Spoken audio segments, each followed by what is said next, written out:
Unlocking the art of psychological strategies to influence people or adeptly navigate challenging situations through a Stoic lens is a hallmark of those embodying the characteristics often associated with Sigma males. These individuals possess a keen understanding of human behavior and leverage Stoicism not merely as a philosophy, but as a practical tool for maintaining composure and achieving desired outcomes. By embracing Stoic principles such as emotional resilience, rationality, and self-control, Sigma males effortlessly steer interactions and environments towards their advantage. Their ability to remain calm under pressure, coupled with a deep-seated confidence in their decision-making, allows them to subtly but effectively shape circumstances and interactions. Unlike more assertive alpha personalities, Sigma males employ a strategic subtlety, preferring to exert influence through thoughtful observation and calculated actions rather than overt dominance. This approach not only enhances their personal effectiveness but also fosters a nuanced understanding of human dynamics, empowering them to navigate complex social landscapes with finesse. Ultimately, for Sigma males, mastering these psychological tactics isn't just about control, it's about harnessing their inner strengths to achieve harmony and influence in any situation. Number 1, Sarah had always been the type to blend into the background, preferring the safety of anonymity to the spotlight. But today, as she stepped into the bustling conference room, something extraordinary happened. "Sarah." "So glad you could make it," exclaimed Tom, the project lead, with a warm smile that reached his eyes. In that moment, Sarah felt a surge of importance wash over her. She wasn't just another face in the crowd, she was seen, recognized, and valued. As the meeting progressed, Sarah found herself more engaged than ever before. Each time someone addressed her by name, it felt like a gentle nudge, encouraging her to share her ideas. "What do you think about this approach, Sarah?" Tom would ask, genuinely interested in her opinion. By the end of the session, Sarah had contributed more than she had in the past year combined. Walking back to her desk, Sarah reflected on the power of that simple act, the use of her name. It was more than just a word, it was an affirmation of her identity, a verbal handshake that opened doors to deeper communication and trust. She realized that in a world increasingly dominated by digital interactions and impersonal exchanges, the sound of one's name could be a powerful anchor to human connection. Inspired by her experience, Sarah made a conscious effort to learn and use her colleagues' names. She noticed how people's faces would light up when she greeted them personally, how conversations became more engaging, and how a sense of camaraderie began to grow within the team. It wasn't just about being polite, it was about acknowledging each person as a unique individual, not merely a means to an end. As weeks passed, Sarah observed a transformation in her workplace. The simple act of using names had created a ripple effect of positivity and productivity. Team members were more cooperative, meetings were more efficient, and there was a palpable sense of unity. Sarah realized that she had stumbled upon a powerful tool for building meaningful relationships and fostering a more positive work environment. And it all started with the power of a name. Number 2, Emily stood nervously at the entrance of her new workplace, a prestigious law firm where she had dreamed of working for years. As she hesitated, unsure of where to go, a woman approached her. "You must be Emily, our new associate," the woman said, her face breaking into a radiant smile. It wasn't just a polite greeting. Emily noticed how the woman's eyes crinkled at the corners, sparkling with genuine warmth. Instantly, Emily felt her anxiety melt away, replaced by a sense of welcome and belonging. Throughout her first day, Emily found herself thinking about that smile. She had encountered many forced, professional smiles before, but this one was different. It was what psychologists call a Duchenne smile, involving not just the movement of lips but also the contraction of muscles around the eyes. This type of smile, she remembered reading, was universally recognized as a sign of authentic happiness and sincerity. As she navigated the complexities of her new role, Emily noticed how that initial smile had set the tone for her entire experience. colleagues seemed more approachable, challenges felt less daunting, and she found herself smiling more often too. It dawned on her that smiles were contagious, creating a loop of positive interaction that eased social situations and decreased stress. Inspired by this realization, Emily made a conscious effort to smile more genuinely in her interactions. She noticed how it broke the ice in tense meetings, made her more approachable to junior staff seeking guidance, and even seemed to boost her own mood. However, she was careful not to force it, remembering the importance of authenticity in her actions. As weeks turned into months, Emily's genuine smiles became a trademark of her professional persona.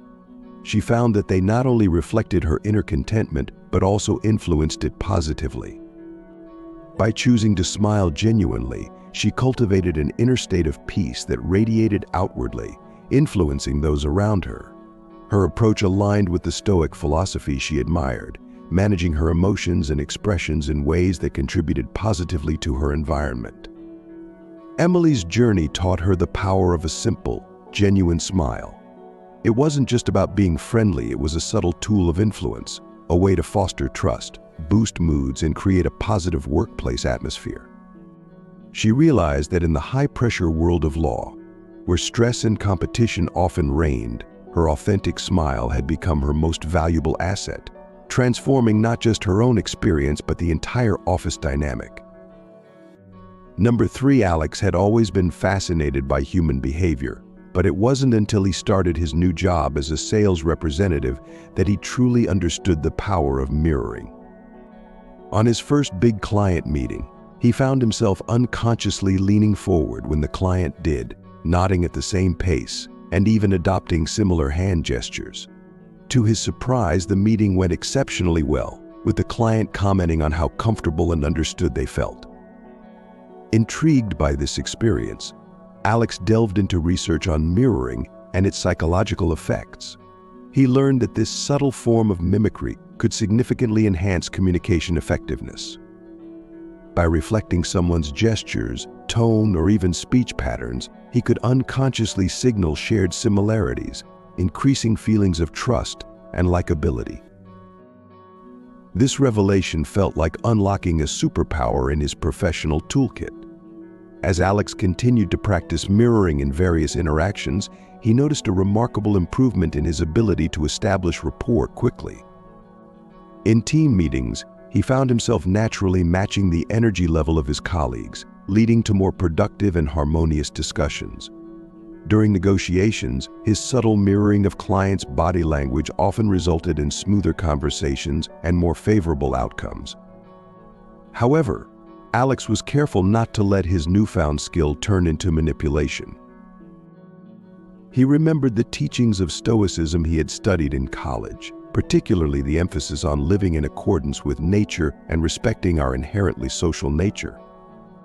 For Alex, mirroring became a way to align himself more closely with others' emotions and perspectives, facilitating deeper connections rather than serving self-interest. He approached each interaction with the intention of fostering genuine connections.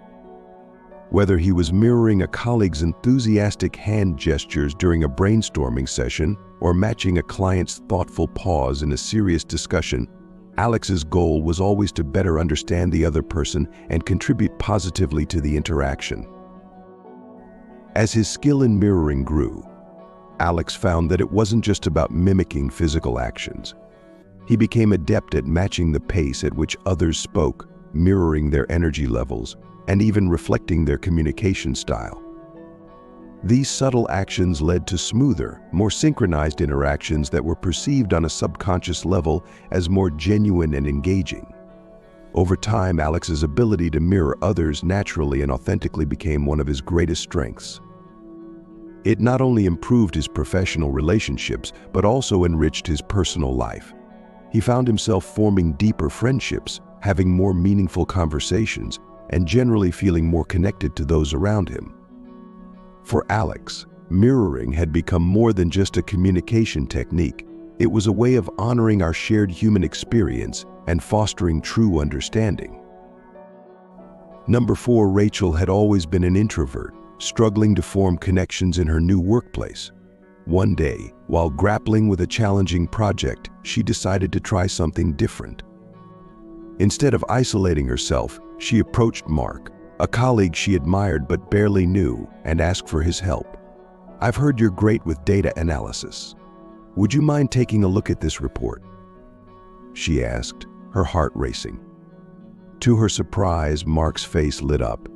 He not only agreed but spent the next hour patiently walking her through the analysis. The next day, Rachel noticed a shift in their dynamic. Mark greeted her warmly in the morning, and they chatted over coffee. As days passed, she found herself turning to him more often for advice, and he seemed genuinely happy to help.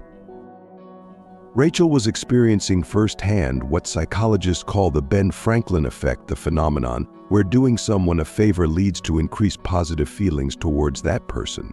Intrigued by this change, Rachel began researching the psychology behind it. She learned that when we do favors for others, our minds seek consistency between our actions and attitudes. If we help someone, we subconsciously reason that we must like them, thereby deepening the bond. This realization was a revelation for Rachel, who had always thought that asking for help would make her appear weak or bothersome. Encouraged by her success with Mark, Rachel decided to apply this technique more broadly.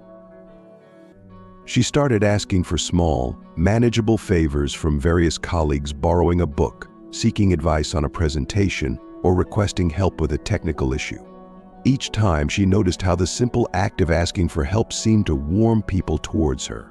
Conversations became easier, smiles more frequent, and the office atmosphere more welcoming. As her network grew, Rachel reflected on how this approach aligned with the Stoic philosophy she had studied in college. The Stoics emphasized the importance of mutual aid and cooperation, viewing supportive relationships as crucial to a virtuous life. By asking for favors, Rachel wasn't just building connections, she was engaging in a subtle exchange that recognized others' capabilities and showed trust, key elements in any Stoic relationship. Moreover, Rachel noticed how this technique enhanced her colleagues' self-esteem. When she enabled someone to help her, she affirmed their value and capabilities, boosting their confidence. She realized that by soliciting small favors, she was not only improving her interpersonal relationships, but also contributing positively to others' character development, a truly Stoic approach to community building. As months passed, Rachel's workplace experience transformed.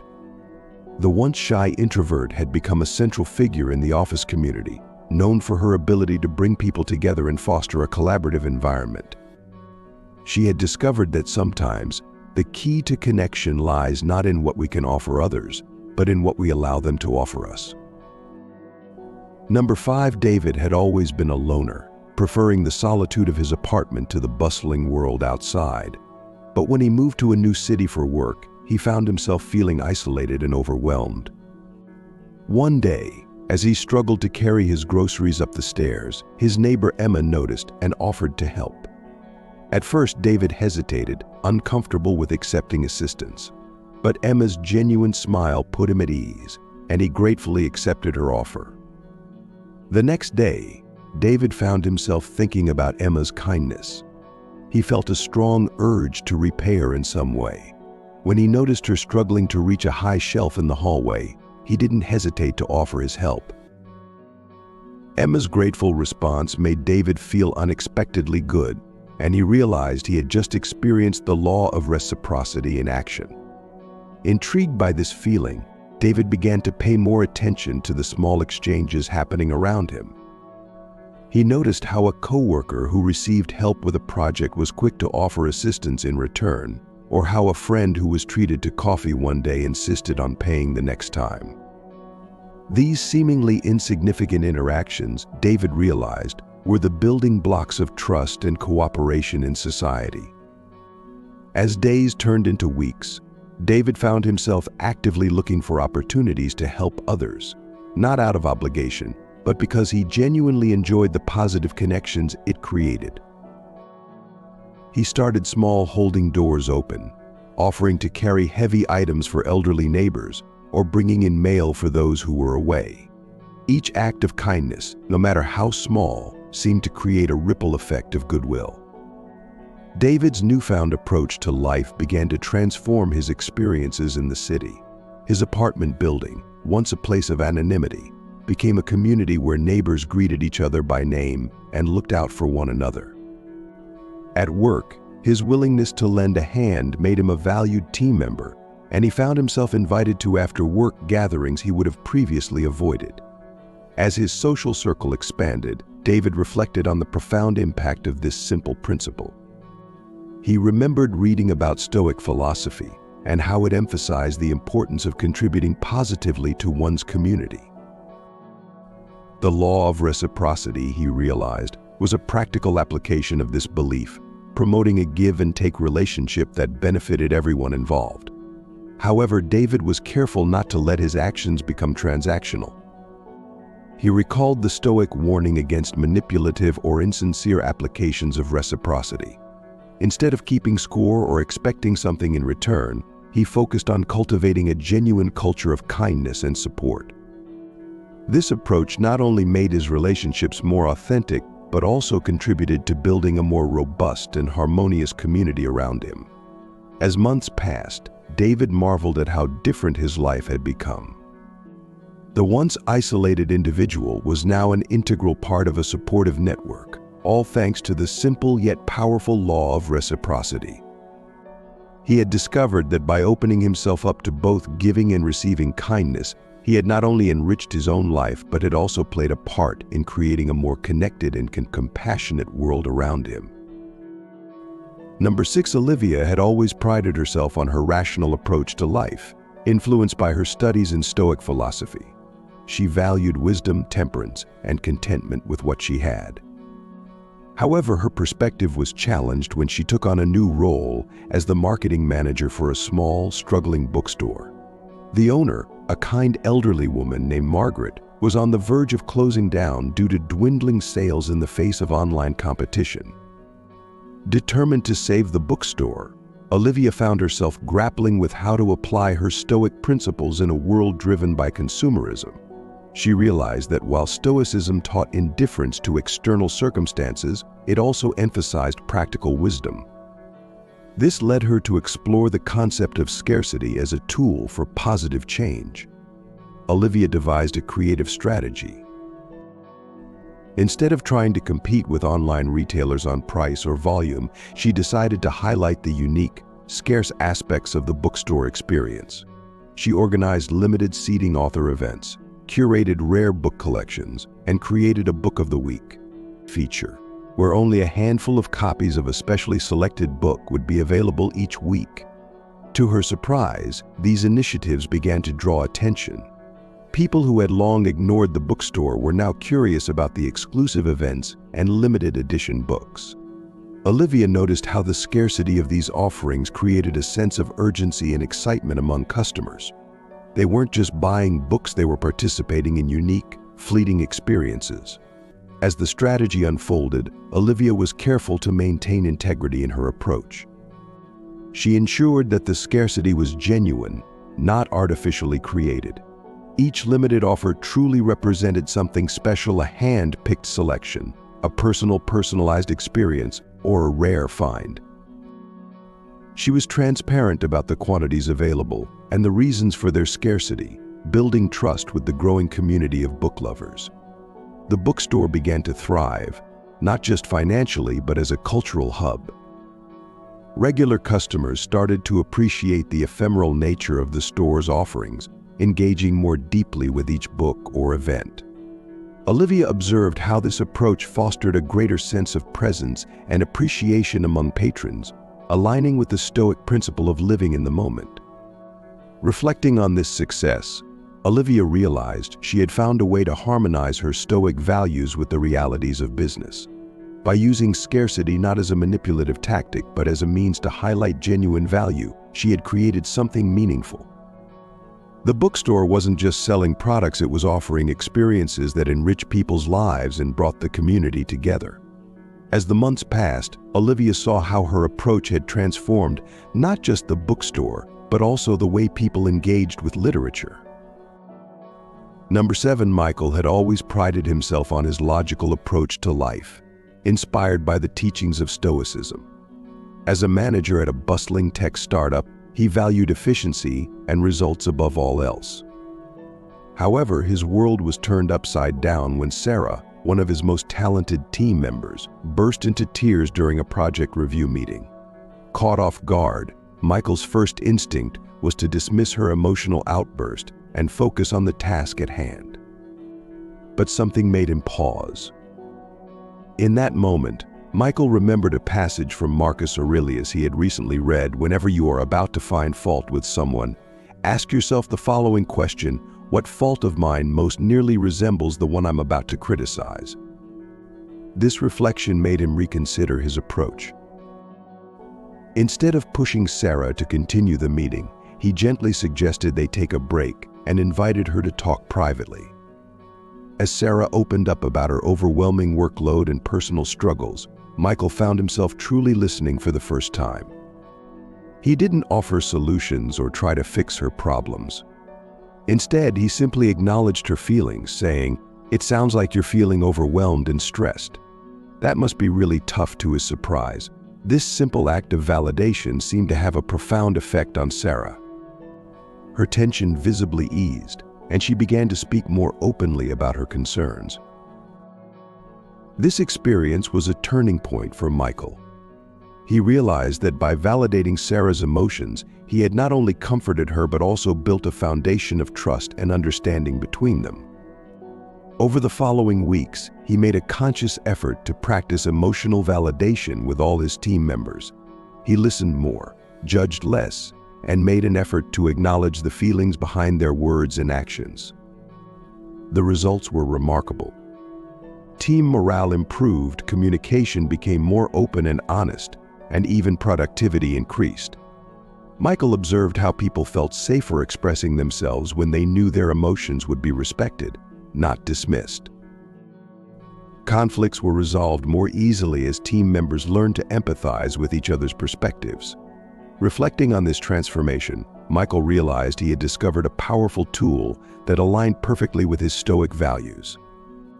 Emotional validation wasn't about agreeing with everyone or condoning every action. Rather, it was about recognizing the shared human experience of emotion, meeting people where they were, and responding with wisdom and compassion. As months passed, Michael's leadership style evolved. He became known not just for his strategic thinking, but also for his empathy and emotional intelligence. His team became a tight-knit unit, capable of navigating challenges with resilience and mutual support.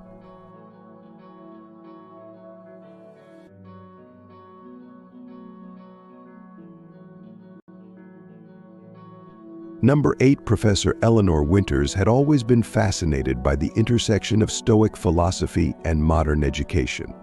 As she prepared for her first day teaching an introductory philosophy course at the university, she decided to try a new approach. Instead of beginning with a traditional lecture, she walked into the classroom, wrote a single question on the board, and sat down without a word. What if everything you believe is wrong? The silence that followed was electric. Students exchanged puzzled glances. Some shifted uncomfortably in their seats, while others leaned forward, intrigued. Eleanor watched as the spark of curiosity ignited in their eyes.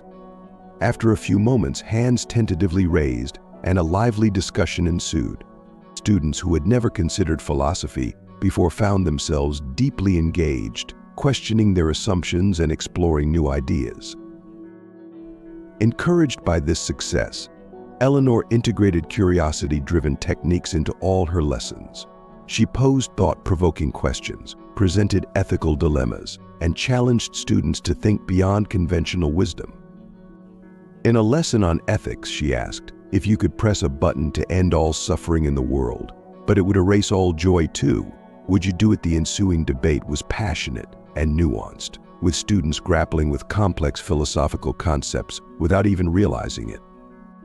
As the semester progressed, Eleanor noticed a remarkable transformation in her students. They were no longer passive recipients of information but active participants in their own learning journey. They came to class eager to explore new ideas, ask questions, and challenge their own beliefs. Even outside of class, students reported finding themselves more curious about the world around them, applying philosophical concepts to their daily lives. Eleanor reflected on how this approach aligned with Stoic teachings. By cultivating a balanced curiosity, one that propelled students towards meaningful discoveries and personal growth, rather than superficial interests, she was helping them develop the kind of wisdom and insight that Stoics valued. She was teaching them not just to seek knowledge, but to question, to wonder, and to contemplate their role in the world. However, Eleanor was careful to guide this curiosity with Stoic discernment. She encouraged students to channel their inquisitiveness towards understanding life and their roles within it, rather than towards frivolous pursuits. When discussions veered off track, she gently steered them back to core philosophical questions. What does it mean to live a good life? How can we cultivate virtue in ourselves and others? As the semester came to a close, Eleanor realized she had done more than teach a philosophy course. She had ignited a lifelong love of learning in her students, equipping them with the tools to navigate life's complexities with wisdom and curiosity. Her classroom had become a microcosm of Stoic ideals, where curiosity was not just a means of acquiring knowledge, but a pathway to personal growth and deeper understanding of the human experience. Number 9. James had always been fascinated by human behavior, and his recent discovery of Stoic philosophy had only deepened his interest. As the new HR manager at a rapidly growing tech startup, he found himself in the perfect position to observe the intricacies of workplace dynamics. One day, during a series of job interviews, James noticed something peculiar. A candidate named Sophia walked in, impeccably dressed and exuding confidence. Before she even spoke, James could sense the interviewers leaning in, captivated by her presence. As the interview progressed, James observed how Sophia's polished appearance and articulate responses seemed to cast a glow over everything she said. Even when she stumbled on a technical question, the interviewers barely seemed to notice, instead focusing on her poise and charisma. It was then that James recognized the halo effect in action, a psychological phenomenon he had recently read about. Intrigued, James decided to conduct a small experiment. He asked the interviewers to write down their impressions of Sophia immediately after the interview. As he suspected, their assessments were overwhelmingly positive, not just about her appearance and communication skills, but also about her technical abilities and potential leadership qualities, areas that hadn't been thoroughly explored during the interview. This experience led James to reflect on the power of first impressions and the potential pitfalls of quick judgments. He remembered the words of Marcus Aurelius: "If you are pained by external things, it is not they that disturb you, but your own judgment of them. And it is in your power to wipe out that judgment now." James realized that while the halo effect could be a useful shortcut in social interactions, it could also lead to biased decisions if not managed carefully. Over the next few weeks, James implemented new interview protocols that aimed to mitigate the influence of the halo effect. He introduced blind resume screenings, structured interview questions, and multiple rounds of assessments with different team members. He also organized workshops for the hiring managers, teaching them about cognitive biases and the importance of looking beyond first impressions. As these changes took effect, James noticed a shift in the company's hiring practices. They began to attract a more diverse range of candidates, and the quality of hires improved. Team members reported feeling more confident in the fairness of the selection process, which in turn boosted morale and productivity. Reflecting on this experience, James realized he had stumbled upon a practical application of Stoic principles in the modern workplace. By acknowledging the power of the halo effect, while also striving to see beyond it, he had helped create a more equitable and effective hiring process. He had learned that true wisdom lay not in ignoring our natural cognitive tendencies, but in understanding and managing them with discernment and care. Number 10. Dr. Amelia Chen, a renowned psychologist and devoted student of Stoic philosophy, had always been fascinated by the power of communication. One day, she decided to conduct an experiment at the bustling community center where she volunteered. She gathered a diverse group of individuals from teenagers to retirees and paired them up for a series of conversations. The twist? One person in each pair was secretly instructed to practice active listening, while the other was simply told to have a normal conversation. As Amelia observed the pairs, she noticed a remarkable transformation in the dynamics of those conversations where active listening was employed. The listeners leaned in, maintained eye contact, and offered small nods of acknowledgement. They didn't interrupt or rush to offer advice. Instead, they asked thoughtful questions, seeking to understand rather than to respond.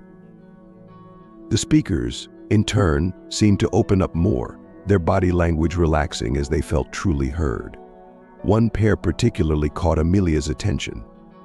An elderly man was sharing his experiences of loneliness with a young college student. The student, tasked with active listening, was visibly moved. She didn't offer platitudes or try to fix the man's problems.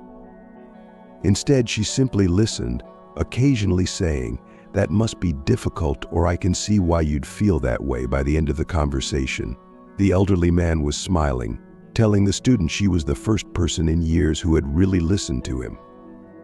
After the experiment, Amelia gathered everyone to discuss their experiences. Those who had been listened to reported feeling valued, understood, and surprisingly uplifted, even when discussing challenging topics.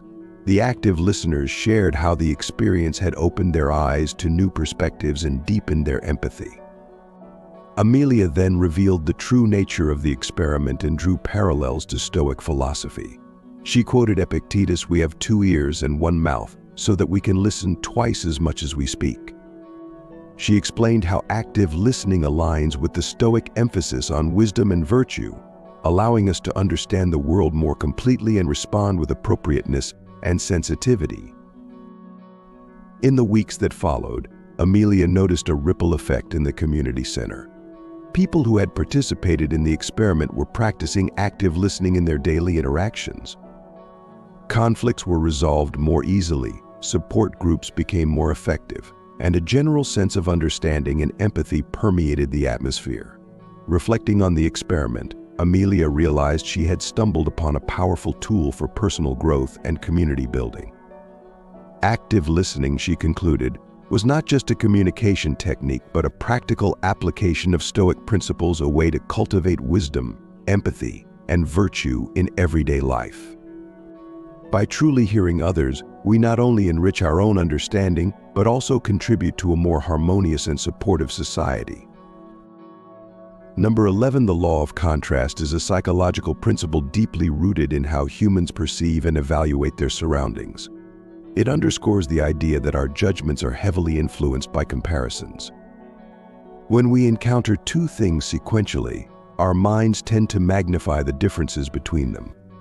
For instance, imagine holding a mildly warm cup of coffee. After coming in from the winter cold, the warmth of the coffee feels amplified due to the stark contrast with the coldness of your hands. This phenomenon isn't merely a quirk of perception, but holds significant implications for communication, persuasion, and decision-making in our daily lives. From a Stoic perspective, the law of contrast can be interpreted through the lens of managing our reactions to external events. Stoicism teaches us that our immediate judgments can be clouded by comparisons, and true wisdom involves seeing things within a broader context. This aligns with the practice of understanding contrast, not to manipulate perceptions, but to cultivate a clearer and more balanced understanding of reality. For example, in negotiations or marketing, presenting a higher figure initially can make a subsequent offer seem more reasonable by comparison. While this technique is effective, Stoic philosophy reminds us of the ethical responsibility to use such knowledge to aid others in making informed decisions, rather than to deceive or manipulate them. Moreover, Stoicism urges individuals to remain mindful of how contrast shapes personal perceptions. After enduring hardship, even small improvements in one's situation can feel monumental. Stoics advocate for maintaining a balanced perspective, acknowledging the positive without becoming complacent or overly satisfied with minor advancements. This approach encourages individuals to find comfort in improvement while striving for a deeper appreciation of the overall journey and the challenges that accompany it. In essence, understanding the law of contrast through a Stoic framework invites us to navigate the complexities of perception and judgment with clarity and integrity. It encourages us to harness this psychological principle not to distort reality, but to foster genuine understanding and ethical decision-making in our interactions and personal growth. Number 12, the power of touch is a profound form of nonverbal communication that transcends words, conveying support, warmth, and solidarity in ways that can deeply impact relationships.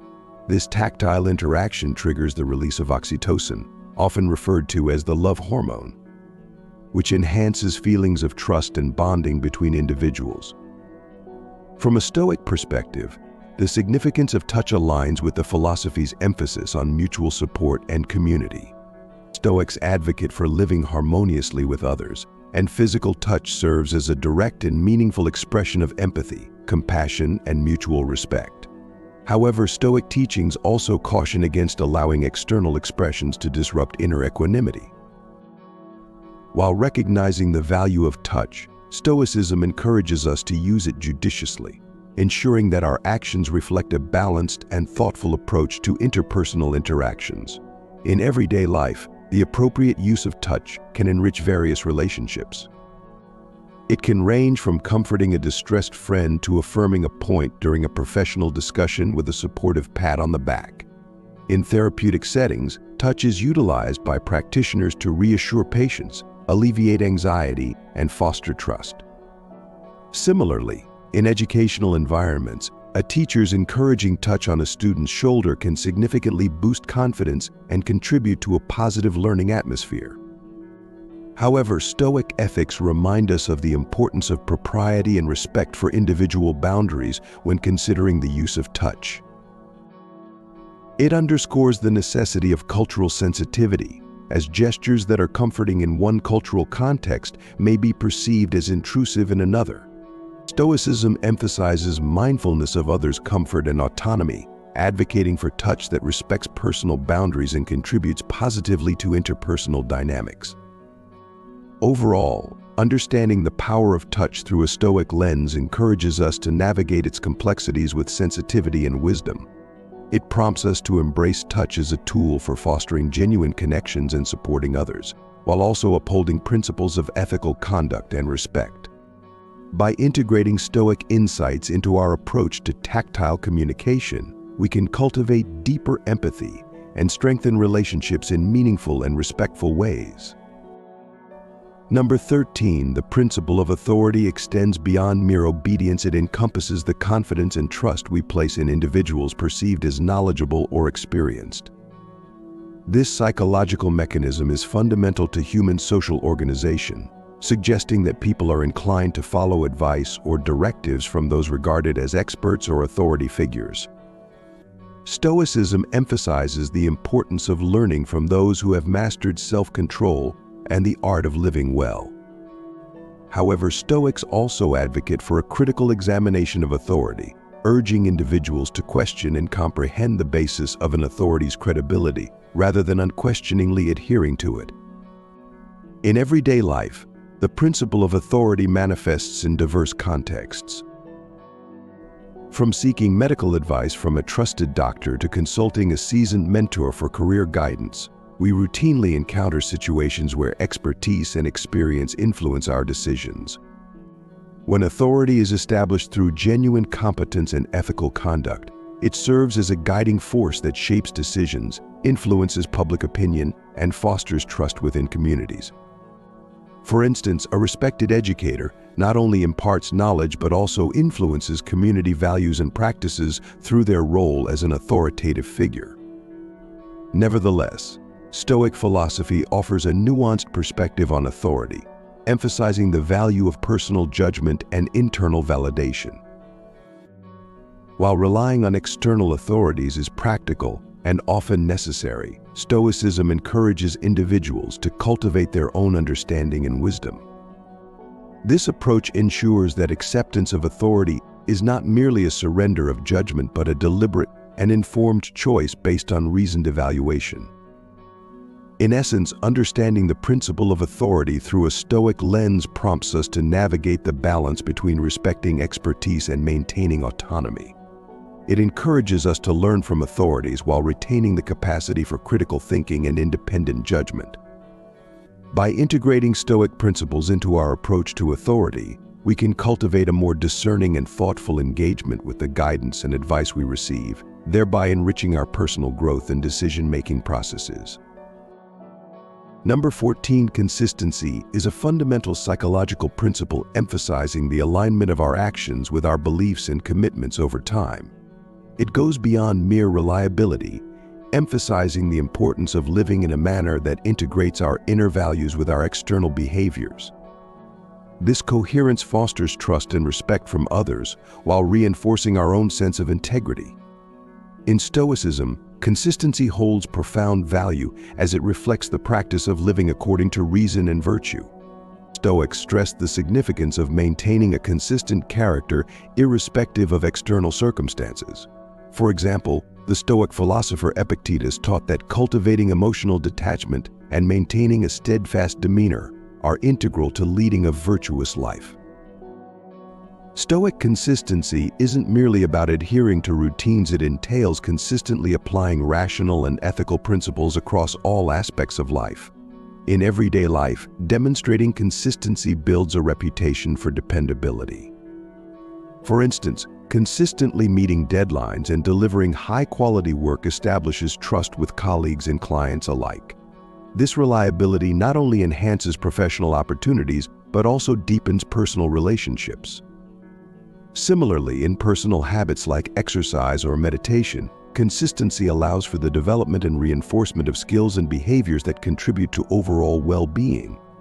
However, the Stoic concept of consistency also embraces flexibility. It involves adapting to changing circumstances while adhering to core principles. Stoics recognize that life is unpredictable and adjustments may be necessary. For example, in a discussion, a Stoic might alter their approach if initial tactics prove ineffective, yet they remain steadfast in their commitment to honesty and respectful dialogue. In essence, understanding consistency through a Stoic perspective encourages us to maintain harmony between our beliefs and actions while navigating the complexities of daily life. It invites us to cultivate a steadfast adherence to ethical principles while remaining adaptable to the fluidity of circumstances. By integrating Stoic principles of consistency into our lives, we foster resilience, integrity, and a sense of purpose that contributes to personal growth and meaningful relationships.